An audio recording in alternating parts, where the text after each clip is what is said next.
Boletim Coppola.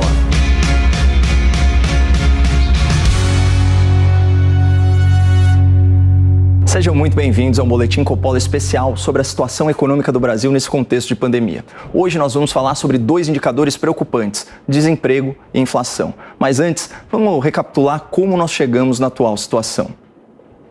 Desde 2020, a Organização Mundial da Saúde alertava sobre a ineficácia do lockdown como principal meio de controle do vírus. Segundo a OMS e os seus dirigentes, o isolamento social é uma ferramenta emergencial para uso pontual e localizado, que tem impacto muito negativo em comunidades vulneráveis e só se justifica quando há sobrecarga do sistema de saúde numa região específica. Em outubro de 2020, bem antes da vacinação em massa, o emissário especial da OMS para a Covid-19 chegou a fazer a seguinte declaração, aspas, nós apelamos a todos os líderes mundiais, parem de usar o lockdown como método primário de controle do vírus. Lockdowns têm apenas uma consequência que vocês não devem nunca menosprezar: tornar as pessoas pobres muito mais pobres. Contrariando as recomendações da OMS, o isolamento social prolongado foi a principal medida de enfrentamento à pandemia adotada por prefeitos, governadores e tribunais brasileiros. Essas autoridades confirmaram aquela constatação de que na política, para todo problema delicado e complexo, há sempre uma solução tosca e simplista, que costuma vir acompanhada de uma frase de efeito. E não foi diferente nesse caso. Fique em casa, a economia a gente vê depois. Era assim que os hipócritas de geladeira cheia lacravam a discussão, insultando milhões de proprietários de pequenos negócios, milhões de trabalhadores autônomos e informais e milhões de famílias vulneráveis que dependiam da circulação de pessoas para aferir alguma renda. E por causa desse empobreça em casa, a taxa de desemprego, que vinha em queda há 2 anos, voltou a crescer, interrompendo a lenta recuperação dos números do trabalho no Brasil após o extermínio de empregos no último governo petista.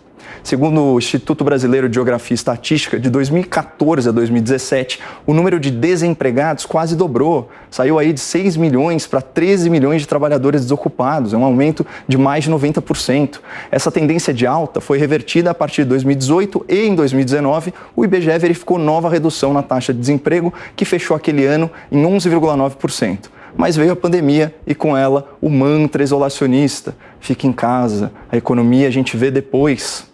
Ato contínuo, os números do desemprego aumentaram e atingiram a sua máxima histórica, 13,5% no fechamento de 2020 e 14,7% em abril desse ano. Isso é equivalente a 14 milhões e 800 mil pessoas à procura de trabalho. Mas fique em casa, a economia a gente vê depois. Por sorte, o governo federal não levou esse slogan a sério e implementou, por medida provisória, o programa BEM, que instituiu aquele benefício emergencial de preservação do emprego formal e da renda. Essa flexibilização das leis trabalhistas permitiu a empregadores e empregados reduzirem a jornada de trabalho ou suspenderem temporariamente seus contratos. Dessa forma, mais de 20 milhões de acordos foram celebrados, beneficiando 1 milhão e 400 mil empregadores e mais de 9 milhões e 800 mil trabalhadores. Trabalhadores que mantiveram seus vínculos nos termos da CLT, trabalhadores que garantiram estabilidade temporária no emprego e trabalhadores que receberam alguma compensação financeira pela queda na remuneração. E só para deixar registrado, hein? O PT, o PSOL, o PSB e o PCdoB foram ao Supremo alegar a inconstitucionalidade dessa medida. Inclusive, eles tentaram batizar ela de MP da morte. Ou seja, se dependesse da esquerda brasileira, nós teríamos um novo extermínio de empregos que faria inveja a Dilma Rousseff. Mas calma que piora. O próprio PT, que em 2020 recorreu ao STF para impedir o programa, em 2021 publicou uma matéria no seu site oficial criticando o governo federal pelo encerramento desse mesmo programa. Meu Deus, vocês não têm nem um pouco de vergonha na cara? Vocês fazem de tudo para atrapalhar o governo, na verdade, atrapalhar o país. Chamam um benefício que salvou milhões de empregos de MP da morte e depois ainda tem o desplante de criticar o fim do programa como se vocês tivessem colaborado para ele. É muita cara de pau. O Lula deve estar orgulhosíssimo. Mas para desespero dessa turma de vermelho, que se contradiz fazendo essa oposição automática e maldosa, a economia brasileira mostrou enorme resiliência na pandemia e a trajetória do emprego formal é muito positiva. Vejam só. Em 2015 e 2016, final do governo petista, foram eliminados mais de 2 milhões e 800 mil empregos de carteira assinada. Em 2017, no governo Temer, a sangria foi estancada. E no ano seguinte, o saldo de empregos formais voltou a crescer. Em 2019, primeiro ano do atual governo, a tendência de alta se manteve. Foram gerados aí 640 mil empregos formais. E apesar da prolongada paralisação econômica de 2020, a queda de empregos formais não foi tão acentuada. O novo CAGED registrou o fechamento de 190 mil vagas CLT no ano passado. Mas reparem nos números parciais de 2021. Eles sugerem uma forte recuperação. Até outubro desse ano, o saldo positivo é de 2.645.000 novas vagas de carteira assinada. Resumindo, se nós compararmos aí os 3 primeiros anos da gestão anterior com os 3 primeiros anos da gestão atual, a correção de rumo fica evidente, pessoal. Antes, no fim da era petista, nós vimos a extinção de 2.800.000 postos de trabalho. Agora nós vemos a criação de 3 milhões de empregos de carteira assinada, apesar da pandemia. E esses números só não são mais animadores por causa de outro dado macroeconômico que penaliza sobremaneira a classe trabalhadora. Um dado, inclusive, que é uma velha conhecida do povo brasileiro, a inflação. A inflação é o aumento generalizado de preços que diminui o poder de compra da moeda. E como os salários não são corrigidos mês a mês, na prática, é como se o trabalhador ganhasse cada vez menos. E os 2 principais fatores que influenciam a inflação são a escassez de produtos, produtos e serviços, e a desvalorização da moeda nacional. Então vamos começar retomando lá o mote da hipocrisia. Fique em casa, a economia a gente vê depois.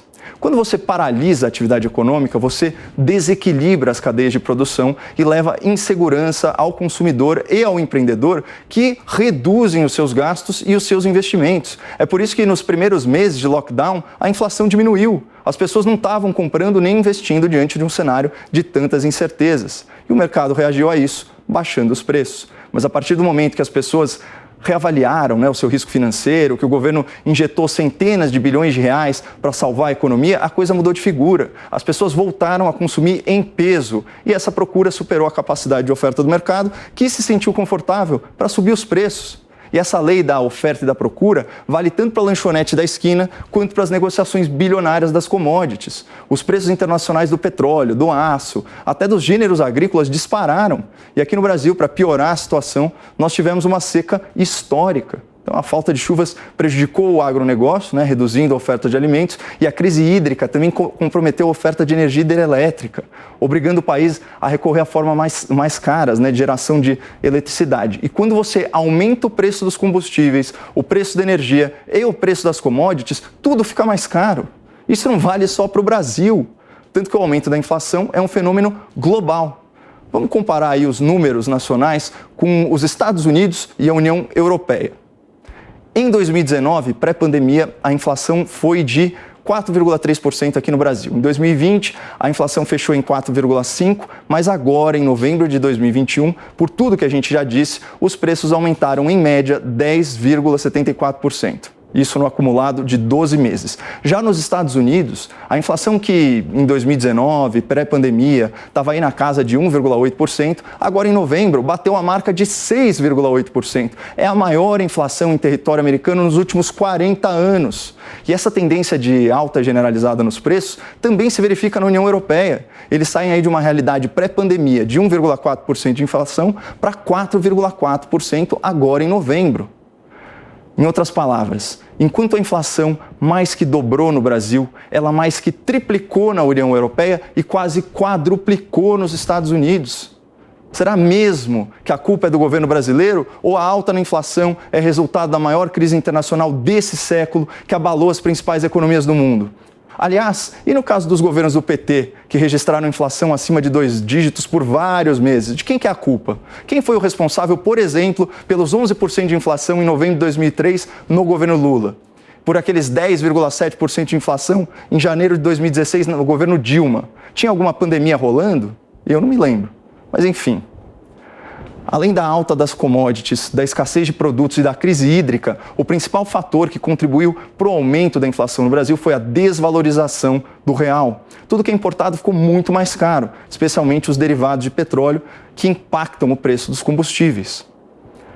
E só adivinha qual a razão fundamental para que uma moeda perca valor?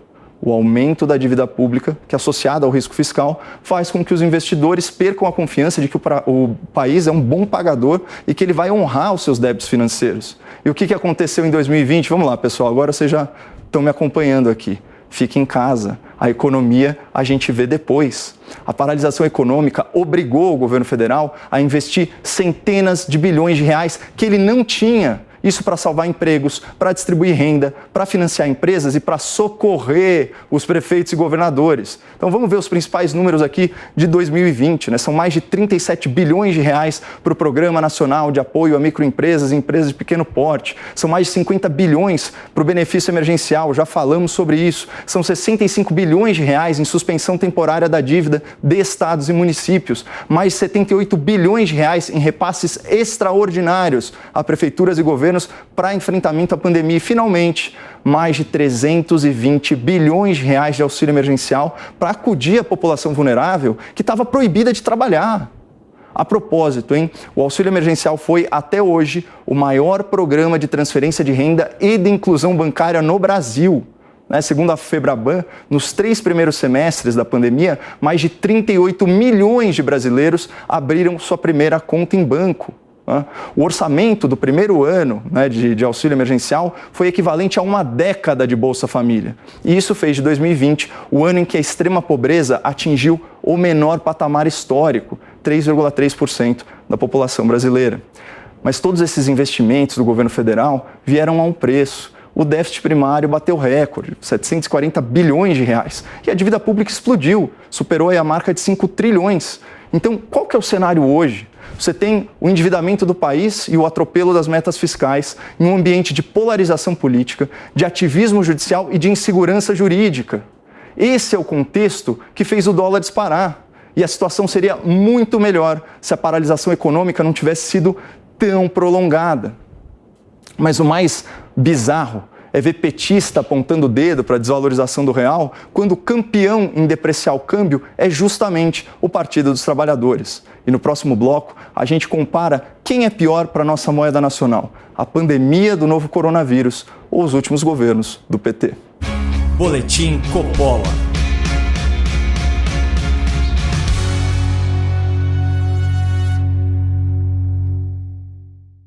Aproveitando o intervalo, eu tenho um convite para você que está nos assistindo. Conheça a BP Select, o primeiro streaming de filmes em que você pode apertar o play sem medo. São filmes selecionados a dedo pela Brasil Paralelo, com novidades todas as semanas e bônus de análises completas. Para conhecer essa novidade, clique no link da descrição desse vídeo.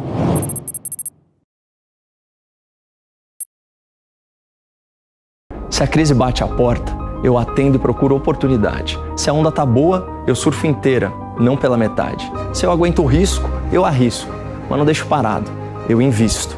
Aceito até perder, mas eu jogo é pra ganhar. Sou cara ruim de convencer e não costumo confiar.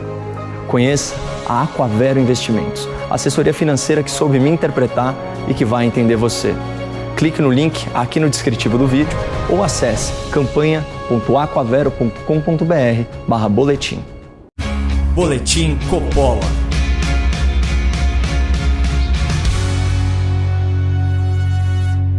Sejam bem-vindos de volta ao Boletim Coppola especial sobre desemprego e inflação, um assunto que envolve a desvalorização do nosso real frente ao dólar americano. No bloco anterior, eu propus uma comparação para a gente descobrir quem é pior para a nossa moeda. Será que é a pandemia ou é o lulopetismo? Vamos aos números mais recentes. A Dilma pegou o dólar a R$ 1,66.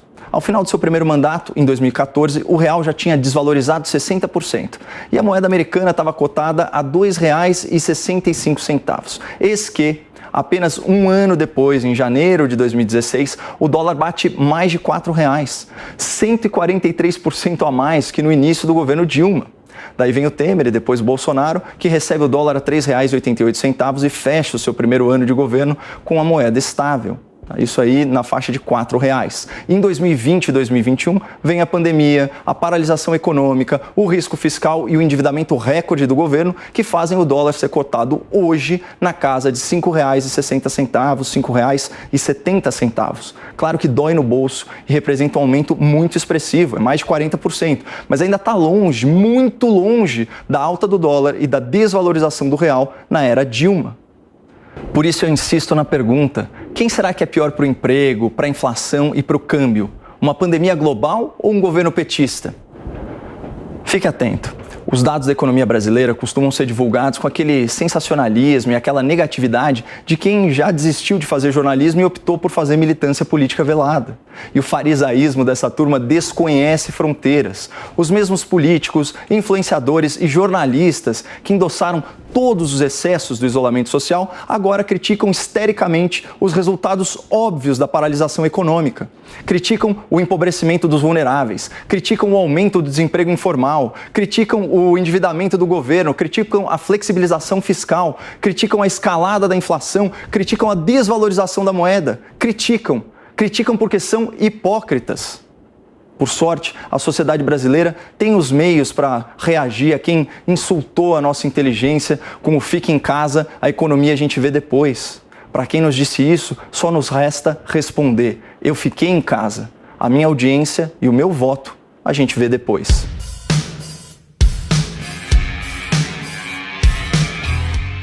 Realização Jovem Pan News.